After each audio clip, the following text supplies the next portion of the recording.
Excuse me. Hello and welcome to Level Up and Friends, where those of us from the video game and comic book stores Level Up Entertainment get together each week with some friends and discuss different things we're passionate about. We've got a very special episode here about the Kickstarter hand-drawn game guides. I'm your host, Scott, and joining me is like our resident in-store artist, Sean. Hi, everybody. And then we have the creator of hand-drawn game guides here, Phil. Hi, how's everyone doing? Pretty good, pretty good. Now, Sean's the person that sent me the link to this Kickstarter because he knew I was going to like it, and he was very much correct because I went and had to back it. Well, first I saw the Zelda, and I was like, well, I have to back it immediately. Cool. But Phil, why don't you tell us a little bit about what this project is for those at home? Sure. So hand-drawn game guides, the name is basically what it is, right? They're a bunch of strategy guides for old video games that I have drawn fully in notebooks, dotted journals, basically. And that's the deal. And I've made 4 books so far. I have one for the original Ninja Gaiden, the original Contra, Legend of Zelda, and Metroid's coming out shortly. And there it is. That's the project. And I know, in terms of backing and stuff, people can choose a specific book to grab, or there's a tier where if you grab them all, you get them at a price point. Yeah, which is what I wound up doing, because I was like, well, cool. I gotta get the Zelda one. I was like, but the Metroid ones are cool, and then I was like, well, it's only like $10 more, and I'll get all of them, so I might as well go all in. Cool. So like, what inspired you to do this? Just the whole project in general, or I'm a designer, so I'm on the computer all day, and then when I want to draw, I'm on the computer all night. So I kind of got like sick of being at the computer, and I hadn't drawn anything that like is tangible that I can like actually see and hold and show somebody. So I thought, well, this would be kind of cool if I started with Contra, because I just thought, wouldn't it be kind of cool if I did like a little book, and it kind of was like, if you look through an old Nintendo Power or something. And that was really all it was. And I picked Contra because it's super short. And I apologize, my dog's upstairs barking if you hear him. There's always a dog barking on the lines. Don't worry about it. It's usually mine. He's like good all day. He lays all day, and then he gets all fired up at night. But anyway, totally derailed myself there with him. But yeah, so all it was just a small little thing, and then I made it available on the internet. And people were like receptive to it. They liked it. So I thought, all right, I'll challenge myself a little more and do one on Ninja Gaiden, and more people were into that. And then that's when I thought, let's do like a big game. And I did Zelda, and that Zelda exploded, and that led to here. Yeah, like I said, as a Zelda person, if people long-time listeners to this podcast know, I've done several episodes just on various Zelda games with people. That's like my big video game franchise, and there's a couple like some of the art you put on the Kickstarter, like the Link versus Ganon, like 2-page spread. Yeah. Oh man, it gave me big Nintendo, like the comics they put in Nintendo Power, like the last one. It gave me big vibes from that. I was like, this is really cool. Also, I infamously have never beaten that game. Really? The original Zelda is one of the ones I've never beaten. I get to like the 6th temple, and then I usually have to stop, and then I never remember where to go. Okay. So I've kind of refused to like look online, but like I think having a physical game guide would probably be the impetus to do it. Yeah, I was gonna say that then you bought the right thing to help you get through the 6th dungeon there. So yeah, it's funny to chime in. I've also never beaten the original Zelda. I mean, I'm a little younger. I grew up with the N64 crowd and stuff like that. Okay. So like, I love like the everything about the NES and the history of it. And so like going back and looking at everything, it's especially fun and especially like hard because they are very unkind games in the best way possible. They really kept your attention.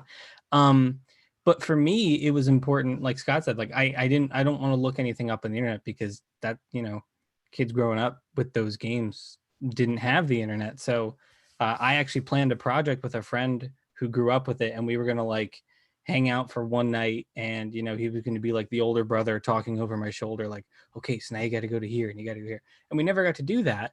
So I feel like your guide is the coolest thing. That's like the next best thing. That's like renting renting a book from the library and there's spark notes someone scribbled in the back. It's very it's very like intimate and it's very like friendly and very cool.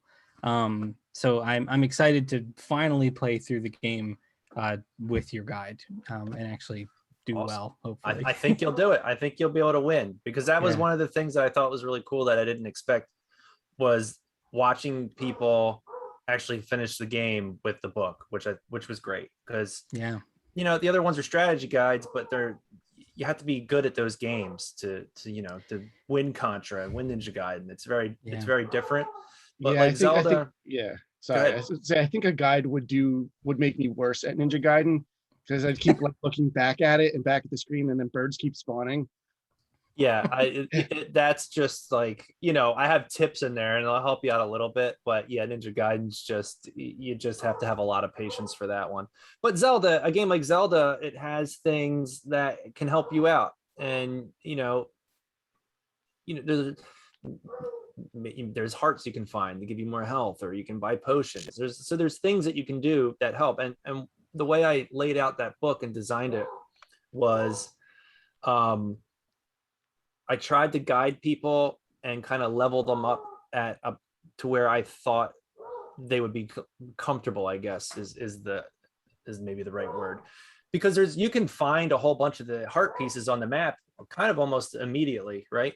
But and I mean, a lot of walkthroughs, if you read them, that's kind of what they tell you to do. They tell you to just like go fetch everything you can get, even like the blue ring. Before you even go to the first dungeon, it's like, go buy the blue ring. But it's like, you just got to grind forever, right? Yeah. So I tried to make it so you're grabbing things in the area that you're in, and that way it'll help you. And then, and then I introduced the blue ring where I think the blue ring might be helpful. So I try to do things like that to keep the game still challenging, but help you out as you need it. Yeah, And I that's good. hopefully did the same thing with Metroid. Yeah, I say Metroid's definitely a thing I need a map for, because I find the original Metroid, everything, I get really lost really easy. Everything, because of the limitations, like everything's got a black background. It's really hard to tell what area you're in. And I find that game kind of frustrating, but I love Yeah. the lore and the designs of things. So even if I don't wind up using it to play through the game, I think it's a really cool thing to just kind of like look at and go through and just kind of appreciate, because like that's the thing the Metroid series has the best, is like the atmosphere.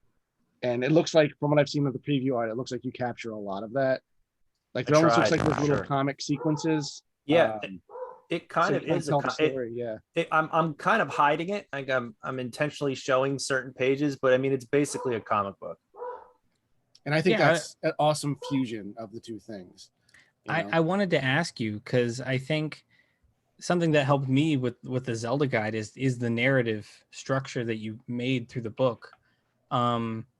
That's something that I think really, really helped me, because otherwise it's just this big world and I'm kind of lost. So that's why I think it's cool. Is that something that kind of like organically came across as you were building your guide, or is that something like you really had to like sit down and come up with a concept for and work towards, or was it kind of just the the way you made it? A little of both. That I actually got stumped, because when I started making Zelda, I just drew the initial maps, and after I got through those, I was just like, okay, cool, I got all the maps, but like, how do I get you to the next dungeon? So that was really Yeah. hard, and that was where I kind of came up with like that storybook idea, and then making maps throughout that showed the overworld, but it's kind of like you're just kind of seeing landmarks, because I give you the big map. You have the map of Hyrule in the book, right? So you can always just reference that, and that's like, it's not pixel perfect because obviously I drew it, but it's pretty close, right? So when I draw the maps in the book, they're a little more like, here's like a big mountain, here's the lake, and it's kind of just trying to give you these ideas of like where you might need to go. But that was really challenging, and that took a while to to have like that moment of like, okay, cool, and this will actually be neat if I did it this way. So that was how that happened. And then with Metroid, just thought it'd be cool to make like a comic book out of it. Like that was just really it. There was never, it wasn't like Yeah.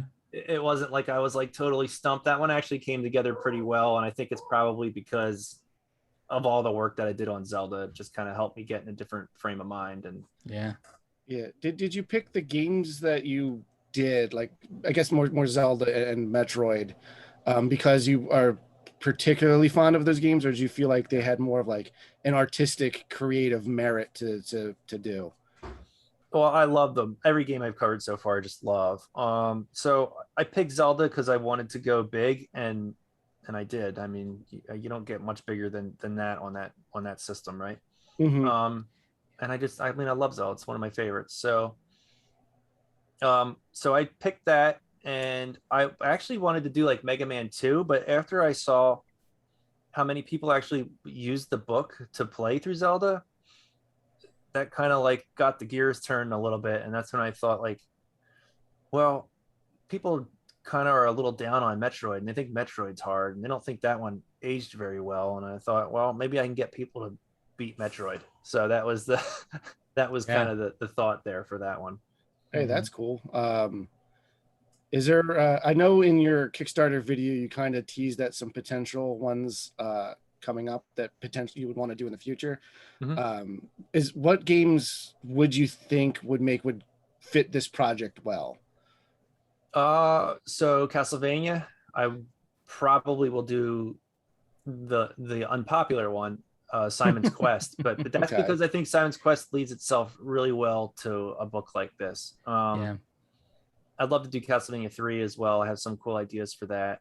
And I think like the adventure type games like that are like perfect for these kind of books. Mhm. Especially the ones that especially ones kind of like Castlevania 2 and Metroid and Zelda, where they're very obtuse. You kind of don't know where to go if you don't know what to do. Yeah. If you've never Crouch in played front of them. the wall, in front of, by the lake. Yeah. Like, Yep, oh, yep. okay, Well, sure. and that can give you some like narrative leeway in if you do like weave in a comic element, like, oh, here's why you do that, Yep. not just because that's what the game's programmed to do.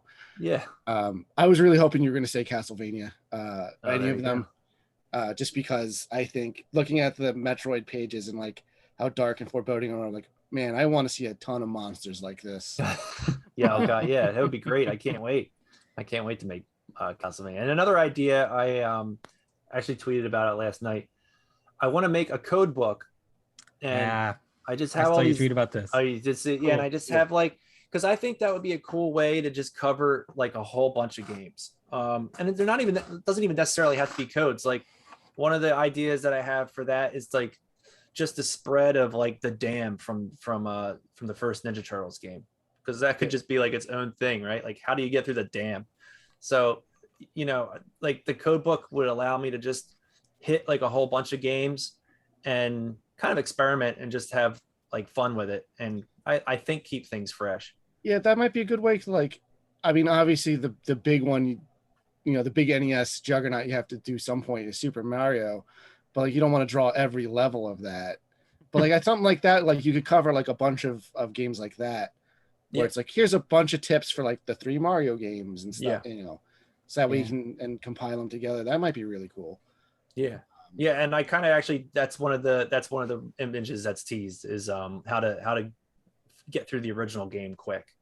So it's so it just touches on like use this warp here, and I draw like a little bit of the map, and then I drew out almost the entirety of the final stage because that one's a maze and you kind of have to have a map. That level is the reason I've never beaten the original Super Mario Brothers. Oh really? I don't know where to go, and then I lose patience and I stop.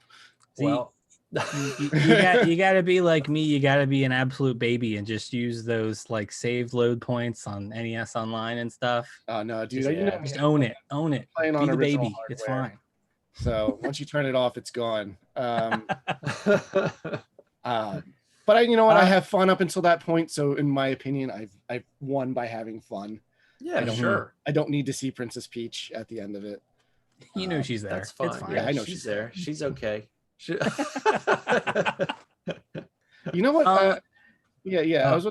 so the Kickstarters, you've reached your funding goal, correct? Yeah. And then I think you hit like all of your Kickstarter goals too, or like the stretch goals rather, right? Yeah. Yep. Mhm. What were some of the things that people like? What were some of those goals that like now your books are going to be bigger and beefier, right? Yep.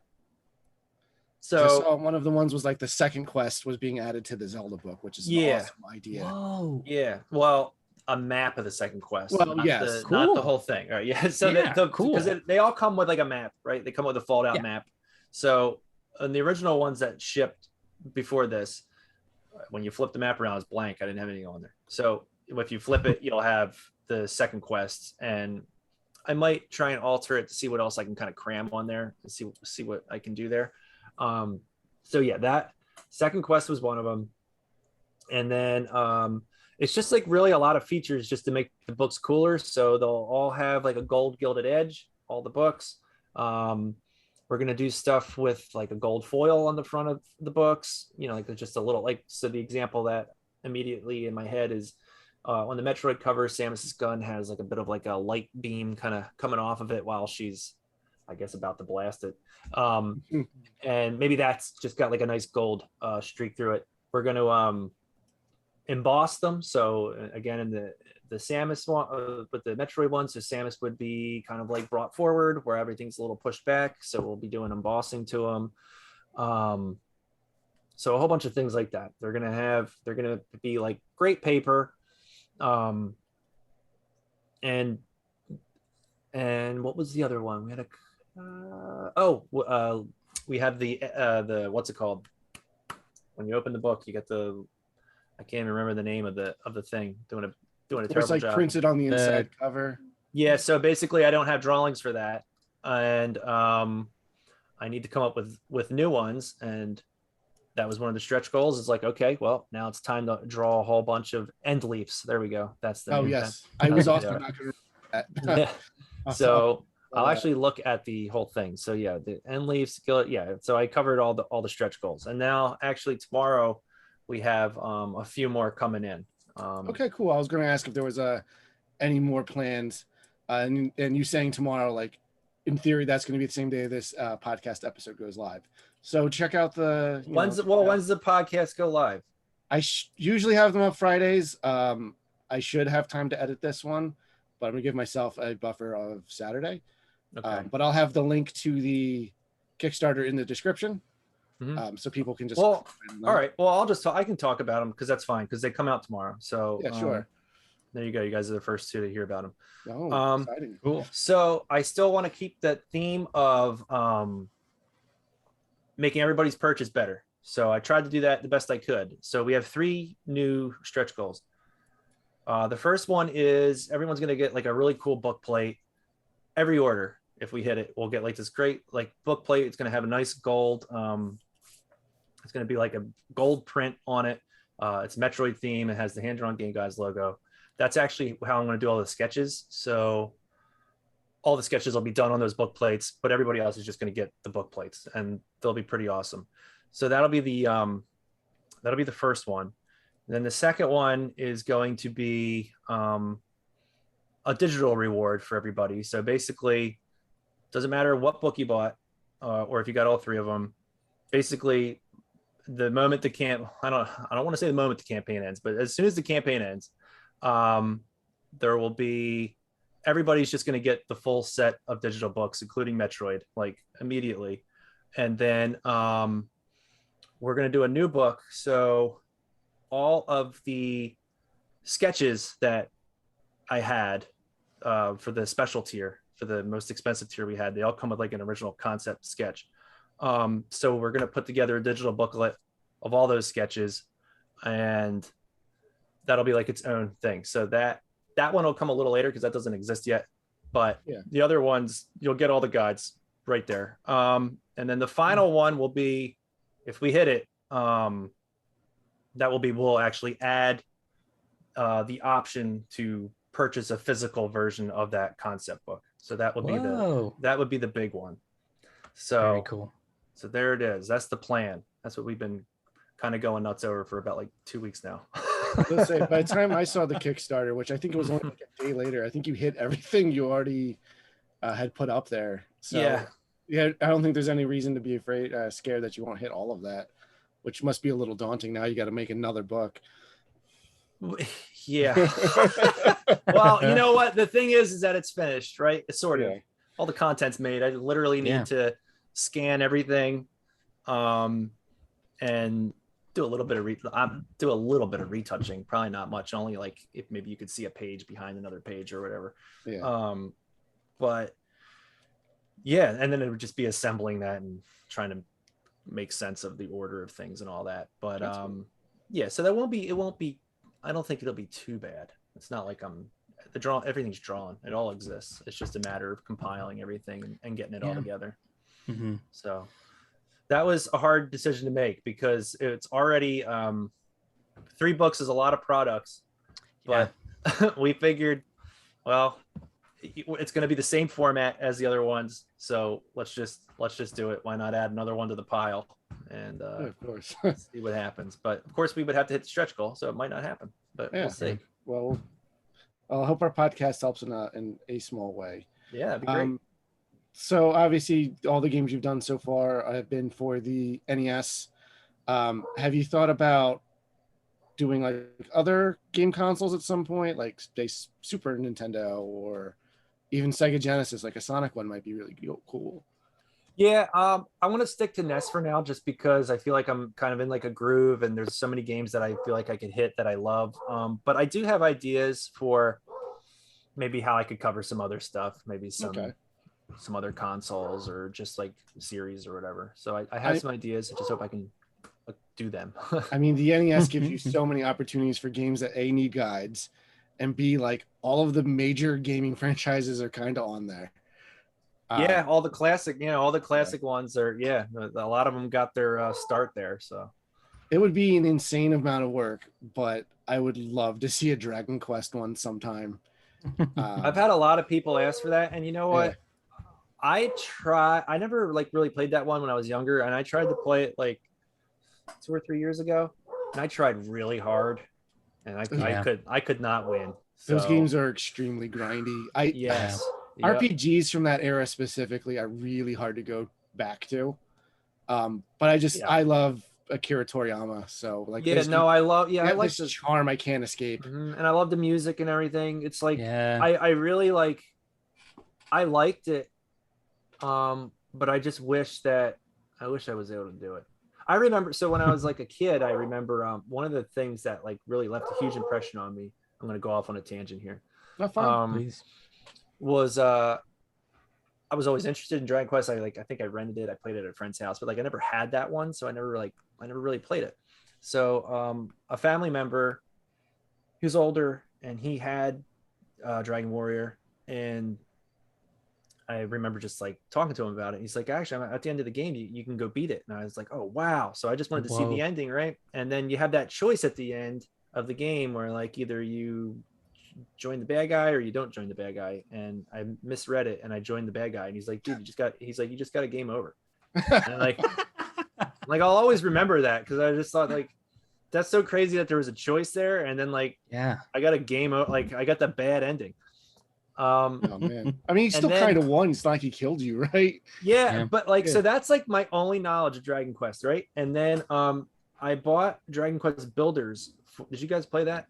Yes. Yeah, so it's the closest thing to Minecraft I've ever played. Yeah, right. Yeah, but it's like a direct sequel to the bad ending, and I was like, really? Like, this is incredible. I was just like, it's like a sequel to that like one moment that I know from all of Dragon Quest. So like, I thought that they was made like, a game for you.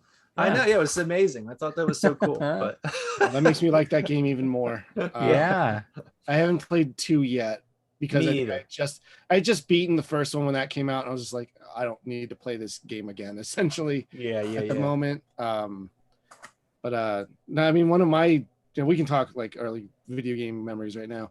I remember I was spending the night at my friend's house once, and we mentioned, the original Ultra release for Ninja Turtles, and like, no one ever got past the dam level, but my friend's older brother was there, and he was playing it, and like we pretended to go to sleep, so we're just watching him play it, and I was like, oh my god, he's fighting the Technodrome and stuff. Like I saw the end of the game, and I was so excited. Oh wow! Content. And like I've been trying to beat that game so hard for so long because born in the 80s, like I was a huge Ninja Turtles kid. Oh yeah, of course. Um, Surrounded by Ninja Turtle stuff Yeah. back there. oh, dude, yeah, Yeah. that was one of those most exciting moments. It's like, oh my god, I can't believe he's beating all this stuff that I've never even seen Yeah, before. yeah. No, that Um, that's awesome. I did manage to beat that one as a kid, but I mean, I couldn't even tell you how long I played it, how many hours I put onto it. Probably. well, dude, I tip my probably a hat to million. you. Like, I've beaten every other Ninja Turtles game except for that one. Really? All right. Yeah. You know what? I had the older brothers, and the one was really good at it, and I watched him all the time, so I got all my tips off of him. So you know, we used each other's knowledge there, or mainly I used his knowledge, but Yeah. yeah, See, eventually got through it. I was the older brother, Okay. so I didn't have anyone to like mooch knowledge off of. Like I Mhm. had to beat the sections for my little brother. Thank God he Okay. wasn't really into video games, so I didn't fail my older brother responsibilities too badly. Okay. But you know, we would play like ice hockey because you can play that at the same time. Like there was only so Yeah. few games you could do that with. Yeah. Ice hockey's great. Dude, it's Love one of my ice favorite hockey. games of all time. Yeah, it's so good. Yeah. So I it's forgot gorgeous. what all the teams were in there because my friend and I would only ever fight over who would be Canada or who would be USA or USSR. Yeah. Yeah, and then I forgot I knew there was Canada in it, but then I was playing it not too long ago, and I was like, oh yeah, there's like Sweden and other countries. Yeah, I think I always pick Sweden because I like their colors. Aren't they like a little bit blue or something? I think I remember I would always choose them just because I like the color of the players. Yeah. But Well, Sean, I know you also like the NES. What are some of your memories of the system? Oh man, well, so my biggest memories come from playing NES games through Animal Crossing on the GameCube. I was gonna guess that when you said you were a 64 person. Yeah. So like I played an absolute ton of Balloon Fight. That's probably my favorite NES game, period. Wow. Yeah. But just because we spent so many hours just sitting there playing, like I had a buddy over and we would just try and go as far as we could, play as much as we could. You know, I wasn't smart enough to understand Zelda or anything, so you know, playing this game where you just tip tap, you know, fly around was great. It's just such a simple, fun game. I absolutely love it. But yeah, man, I don't know. Shatterhand is cool. I've that kind game's of tried to awesome. dive deep. Yeah, that's Oh, there's just some great obscure games. Metal Yeah. Storm's awesome. yeah, sounds yeah, good. yeah. Yeah. It's one of Um, those systems like the library just keeps on giving. Oh yeah. Yeah. Like you can stay in surface level and play like Mega Man 2 and Super Mario Mhm. Bros. 3. And like those are great games and they're still just as good today as they ever were. Yep. There's so much fun stuff out there, and that's not even counting like Famicom and Oh yeah. Like, Oh all god, this there's other so much stuff. just Konami stuff on the Famicom that Ugh. like never came here. There's tons of it. It's so good. yeah, and it's crazy. Like they had to invent a whole other company to keep localizing their games. Yeah. I mean, they made it's hard to believe how bad they suck now because they just made so much stuff. They made so much stuff. But Yeah, it's amazing. I mean, it's just it's just the same company in name only. All the people that made it what it was are Yeah. long gone. Yeah. You know, they just have things they can license to pachinko machines. Yeah, basically. Hey, they made a Bomberman Battle Royale, so you know did they're that. doing one thing and one thing only right. I'll give them that, but Yeah. that's They about they it. did publish like an indie game or two recently, which I thought was kind of strange. It's like, Yeah, how they the kind heck- of started how'd making that some happen? interesting moves recently. I don't have any of them offhand, but I remember reading Yeah. like Konami. Oh, that's weird. There was one with like this little skeleton, I think, from like a year ago. I don't remember the name of it, but I just thought like, that's kind of interesting that they're like publishing like an indie thing. But and then they did make that bad Contra. They made a bad Contra Yeah. like a year ago. What's it called? I wanted to call it hardcore, but it's not. It's something like that. It's not Yeah. hardcore because that's the Genesis one, right? Yeah, I forget the name of it too, but I played the demo of it on Switch and it was just Yeah. oh my god. I mean, I guess at least Capcom still mostly puts out quality stuff. They've been great. Yeah, They've been on obviously the up Nintendo's lately, proxy. really. Yeah, they've been great. Yeah. I wish I liked Monster Hunter more, but Me too. yeah, it's one of those things like see. I just can't get into. The controls, something about them don't click for me. I'm the guy. I'll be the guy in the group that says Oh. it's great. But I you know, know, I know hey, you like Monster Hunter. No, that's good. I think that's That's good. fine. I wish I liked it. But I just- get have it. Yeah, I have I a get similar it. experience with the Metroid series.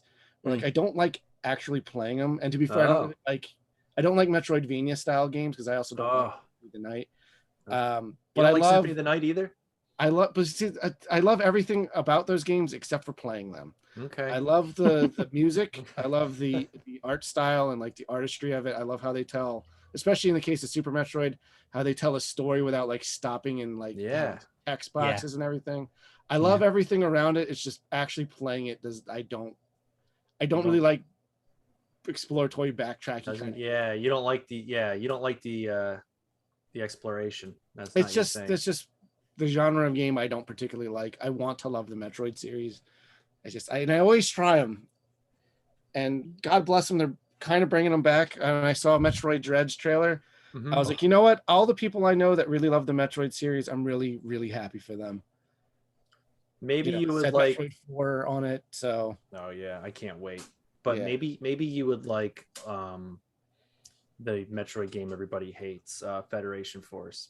It's actually pretty good. yeah, I think But that's I a need to it's game. like- try it. Yeah, I think It's it's a game. good. If it didn't say Metroid, I think people would be into it. Yeah, like I don't know why everybody hates it. Like the team that made it is like proven. They're great. They made they made the Punch Out remake. God, it's not even new. The anymore. Punch Out remake Punch is Out so remake, good. which is like ancient now. But they Yeah. did that. They did Yeah. the Mario Strikers games. They did 2 Luigi's the- Mansions. Like Yeah. these guys are great. They made a great Yeah. game, but it's just Mhm. because it doesn't have Samus and it looks a little different. Like it's good. I mean, I don't want to sell it too hard because like it is ultimately like a multiplayer game. Like it kind of, I beat it without playing with people online, and there were moments where it's like, this would be a lot easier or more fun if there was like 3 other people with me. But Mhm. I still think it's a pretty cool game, and I think it's worth checking out. I think it's a fun game, but I know most people don't like it.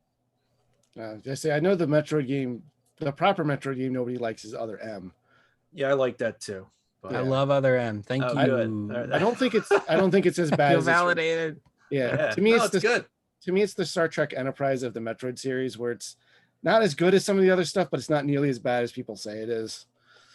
No, yeah, it's good. Like, I mean, look, the story's a little lame. Maybe really lame. I haven't played it Yeah, long Yeah, enough, but I'm like, due for a replay. yeah, but it's a cool game, and I do like the pixel hunts are a little lame when you're just like trying to look for the spot you have to look at. Like that stuff stinks. But like just the moment to moment action, it's just so fast and it like feels super good. It would be like an amazing Mega Man game. Ooh, I can see whoa. that. Like it would just be like good. super fast paced because she's just shooting like the auto targeting. Like I guess some people would just think it's cheap that like you're just lining up the you're just automatically shooting the bad guys, but it just makes it so much faster and it just feels cool. Mhm. And I thought she was awesome. I know like people don't like the way she was characterized in that game, but like I thought she was awesome. Just all her like melee moves and how she like just like beats everybody's ass. Like I just thought it was a cool game. Yeah. And I would like to replay it too. Yeah. Man, I was just about to ask a question. I completely derailed. But how did you get your start in doing like art professionally? I've always drawn. I've always been a little more, I guess, on the creative side growing up. I mean, gosh, I would draw all these video games. I basically did what I do right this second. I went to school, since it was a strength of mine, I went to school for animation in Philly. I didn't end up animating, but I designed full time. But I did stuff like on the side, like for forever, like on the internet. I would make like animated cartoons and stuff, and I had like a YouTube channel briefly. I just tried to teach myself how to do some digital painting, so it's always just been something I've just dabbled in kind of as a hobby. But It's fair. I assume your origin sort of similar, right, Sean? Yeah, kind of just doing whatever, whenever, however. Yeah, I mean, I feel like, I don't know what it is. I feel like there's some correlation to playing a lot of video games growing up and kind of drawing all the time, and then just kind of not falling into, but trying to turn that into something. Like I've also done, for me, it was a lot of YouTube. Okay. But you know, What'd you- definitely. Oh, What'd sorry? you do with YouTube? Like streaming, like drawing, or what'd you do? What was your thing? A lot of I've done like gameplay commentary stuff since Okay. like almost 10 years. I mean, I haven't done it in the past couple of years, but Yeah. I went like full force once I got out of college into like a gaming channel. Okay. And we did like, I mean, I did like a lot. I did all the editing. I was one of the hosts. I did all the intros and outros and animations and all that stuff. Okay. And that was like an absolute ball. You know, it was just Mhm. trying to keep myself sharp Yeah. and everything. But it was just fun. Like there's something really special about just like sitting down and playing a game with a friend. Yeah. Especially after like I was just out of college, so like the busiest time of my life. It was really Yeah. nice to just like, all right, we're gonna play Kirby Return to Dreamland, and that's it. Yeah. And it's gonna be great. So buckle up, you know. Mhm. But yeah, so a lot of that, and then but growing up, I used to make Kirby comics with my friend Zach, Oh, cool. and they had nothing to. He was a circle. He's easy to draw. You know, Yeah. why not? Kirby's Yeah. Adventure tells So- you how to draw them when you turn it on. Yeah. Absolutely, you know. So that was our big thing is we made Kirby comics, and we did that forever. I still have all of like my super old ones, and Oh, they're cool. not good, obviously.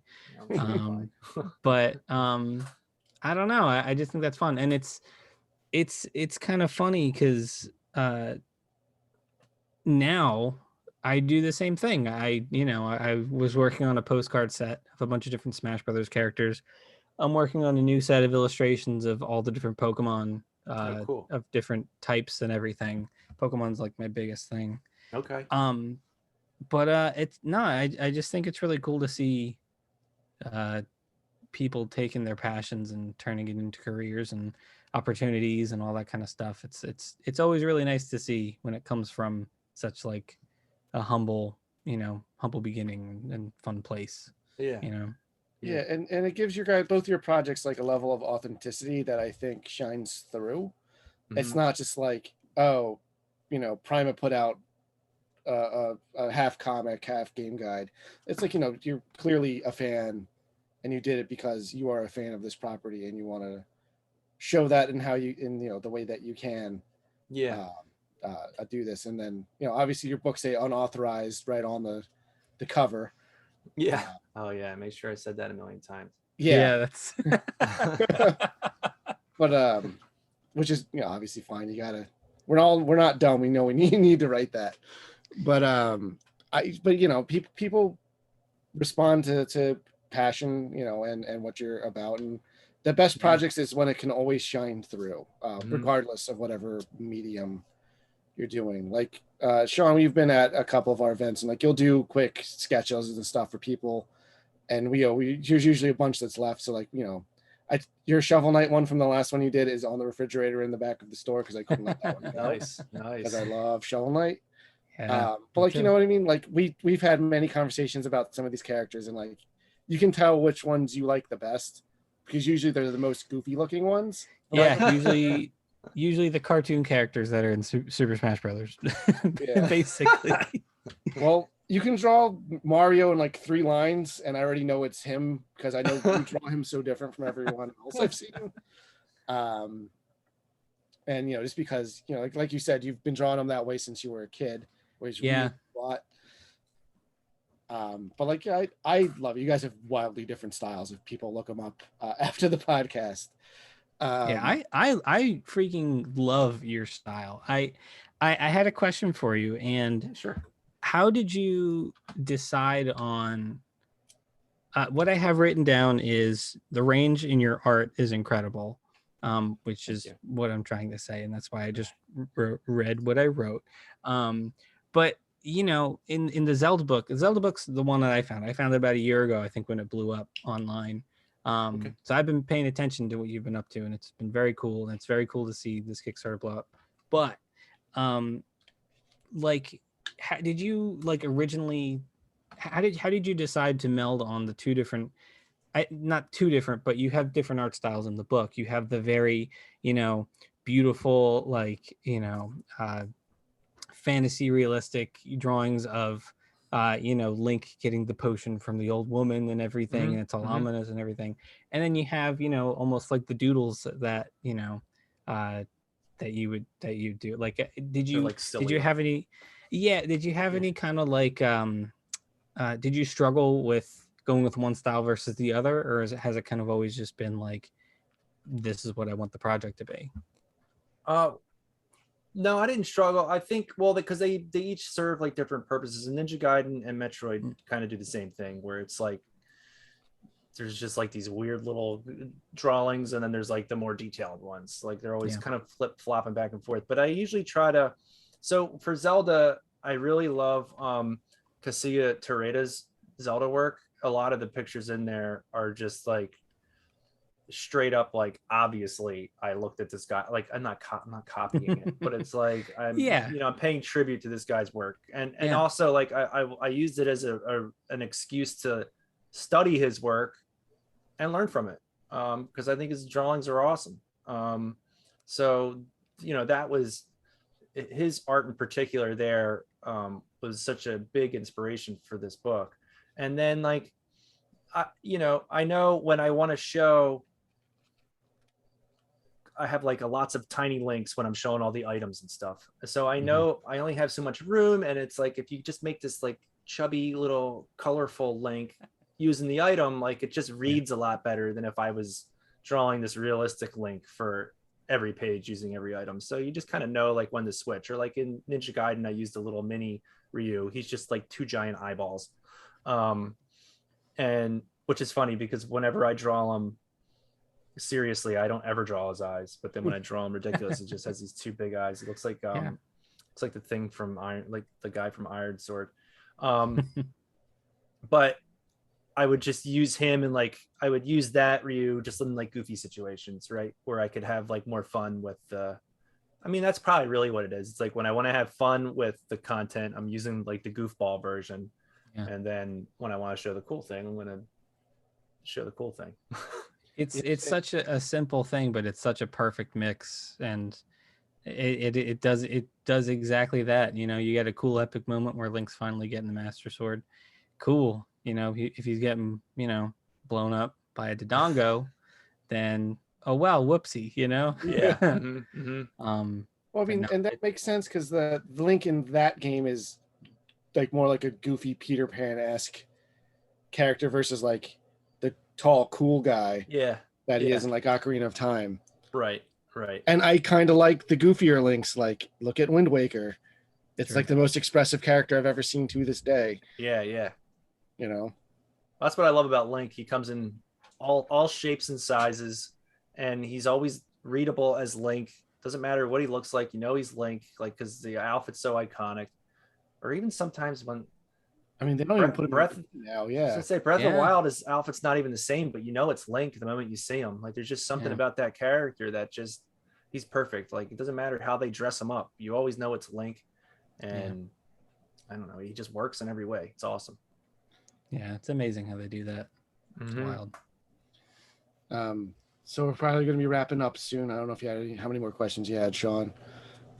I seamlessly worked through all of them. Nice. So great. I think I'm good. The only thing I had in my notes that I needed to bring up, because I asked some of what our other employees and stuff at the store would like to bring up, and my coworker Joey wanted to put this out there as maybe sort of a semi-obscure game for your consideration for the future of Wizards and Warriors. Because that is his favorite game of all time, and I've seen him beat it in like 10 minutes without really. He's got like every version of it. I try beating it, I get to the bat and I die, and I'm like, I'm done. And that's the second boss. All I can say about Wizards and Warriors is that the David, who's helping me out big time with this Kickstarter, he's partnering up with me, and he's helping with so many things behind the scenes. I think every week he says to me, "When are you going to do Wizards and Warriors?" Okay, good. That doesn't mean I'm going to make it, but I'm hearing it. So it's out there. I know he'll be very happy that I brought it up. All right. it's a game that like I like, but he like that's his jam. That's cool. The only other ones like I don't even know how you would make a game guide for this, but like Punch Out would be awesome. But again, that probably fits better for like a book with a bunch of different ones. So you got to see the tweet because you brought up two things so far. You're gonna It's love killing it. me. You're gonna love it. There's I made a So what's a tweet? I'm so old. It's just it's just a one-page thing, but it looks like a fight poster, and it's like Little Mac versus Mr. Dream because I didn't want to use Mike Tyson. Of even course, though, yeah. Even though I wanted to use Mike Tyson. Well, we all know who Mr. Dream really is. Unofficial, unlicensed, Yeah. etc., I etc. know, I know. It's like No. whatever. But I use Mr. Dream, who's like inferior, but that's okay. Because the code's still the same, the famous password's still the same. But anyway, I put up like just looks like a fight poster, but the way I just basically work, it's a giant poster for a code basically. But my other thought was just like, well, if I do make this book, which I'd like to, maybe I have a few more pages that kind of, I mean, you could definitely write tips for every character for sure. Yeah, and presenting them as like upcoming fight posters is a great idea Yeah. because it can be both informative and like a cool piece of art. Yep. Which in theory, I could, not that I would destroy your book, but you could rip it out and put it on your wall. Yeah. Like then that's awesome. Yeah. That means people have to buy 2 copies, so maybe we should be encouraging people to do that. Yeah, maybe. But I guess that's a good segue into kind of wrapping things up here because hey Phil, what's your Twitter and what's all your social media links you want people to follow? So my Twitter is at Hey Phil Summers. That also works for Instagram. I don't post on Instagram as much, but I post all my work on his artwork and stuff. I post on Instagram. Stupid stuff I'll post on Twitter. Isn't that what they're both for? Yeah, I guess that's true. So that you can find me on those. If you just want to follow hand-drawn game guides and not be updated that much, because I always forget about it, there is a Facebook one. Just type in hand-drawn game guides, you'll see it. And that's it. And the Kickstarter is running. By the time you hear this, I mean, we're like halfway through the campaign, so there's still a lot of time left, like 15 days or so. And that on Kickstarter is just hand-drawn game guides in case you need to just type it in the search bar, but I will include a link in the description for this episode. Cool. And what about you, Sean? You can find me on Twitter at sfinerface, SFINERFACE. Also that on Instagram. I mostly use Twitter, unfortunately. I'm getting better at Instagram though, so I do a lot of stuff on there. Yeah, I keep busy, Oh, there you are. I did see. Okay, I saw you. That's you. All right. Oh, Okay. I'll look at your stuff. All hi. right, cool. Oh my gosh, we're making things happen here. Oh, there you go. crazy. Let's say, as usual, you can see our websites, levelupentertainment.com. We have both a store both in the Hamilton Mall and Mays Landing, and our newest location in Summers Point, New Jersey, in the Ocean Heights Plaza. Go to levelupentertainment.com for directions to both places and to keep up with all of our news and reviews and blogs. Like you'll be able to see all the podcast episodes there. We're Level Up Entertainment on Facebook, Instagram, Twitter. So that'll do us for this episode. Thank you guys so much for joining me. Phil, congratulations on the success of this Kickstarter. And I can't wait to get these books in my hands. Sean, I'm a little jealous that you got the Zelda one. Yeah, it's nice, but man, that Metroid one, ooh boy. Wait, I'm you have the current Zelda one right now? You have the I one have it exist? digitally because I have it we were moving and blah blah blah, et cetera, et cetera. Okay, But okay. yeah, I love that thing. Absolutely. Yeah. Oh, awesome. Yeah. I'm excited to get digital versions of the books, even though I bought all of them physically via the Kickstarter. All right. Well, the digital ones are coming, Yeah. as you know. Yeah. So What's nice. Well, that might be even more convenient to have them because then I can put them on my phone. Yep. And then that way I can play them wherever. Mhm. Because they're like, you sometimes are at someone's house and like, oh no, Legend of Zelda's happening. How do we beat this dungeon? I'm like, oh, now I can be the hero and come in with this. Yeah. Happens. That situation we all come across. But yeah, so that'll do us for this episode. Thanks for joining me again, guys. Thanks for listening, and we'll see you next week. So until next time, be safe out there. Bye. Thank you.